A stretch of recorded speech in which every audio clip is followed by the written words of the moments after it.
喉咙前方的手法，颈前的手法呢，就是我们会从前方这边这样往上去拨，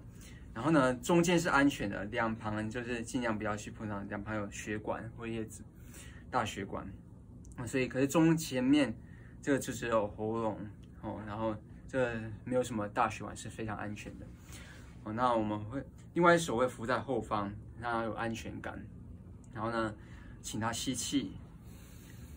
咳嗽3声，趁咳嗽的时候，手指往上拨开，然后往上会拨到那个连泉这边，舌下肌群这里，这边我会来吸气，来咳嗽3声，也可以针对这边做加强。那喉咙的话，我们再做一次，来吸气，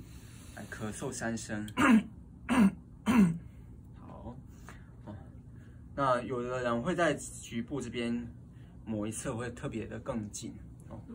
们会过来一点点，然后去拨它可是不会，我们会在气管上面不会再过去气管这边都是安全的位置。